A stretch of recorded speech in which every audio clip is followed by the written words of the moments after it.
ட்ரெய்லர்ல நம்ம பார்த்த He-Man character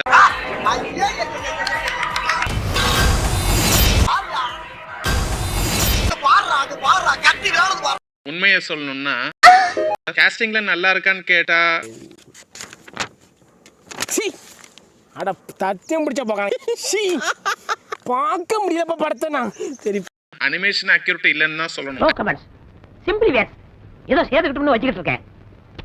so அந்த கம்பேரிசன்ல பார்த்தா ஹீமேன் டிசைன் ஓகே தான், காஸ்டிங் ஓகே தான், பட் காஸ்டியூம் தான் காமெடியா இருக்கு. பட் சூப்பர் இம்ப்ரெசிவ்லாம் சொல்ல முடியாதுங்க. அனிமேஷன் பாக்குற நம்ம ஹீமேன் பயங்கர மசிலோட ஆல்மோஸ்ட் காட் லெவல் பிசிக்கோட இருப்பாரு.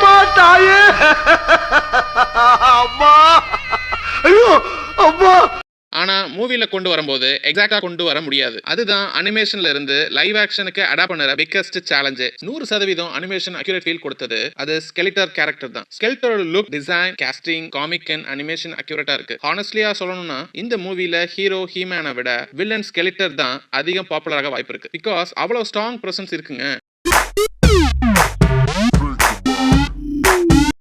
மூவி ரிலீஸ்க்கு பிறகு தான் ஃபைனல் ஜட்ஜ்மெண்ட் சொல்ல முடியும். அப்போதான் எவ்வளவு செட் ஆனதா இல்லையான்னு சொல்ல முடியும். ஸோ ஜூன் 5 வரையும் வெயிட் பண்ணி தான் பார்க்கணும். நீங்க ட்ரெய்லர் எக்ஸ்பிளேஷன் பார்க்கலனா லிங்க் கொடுக்குறேன், செக் பண்ணி பாருங்க. அதுக்கு ஒன்றும் வேணாம், ஓகே.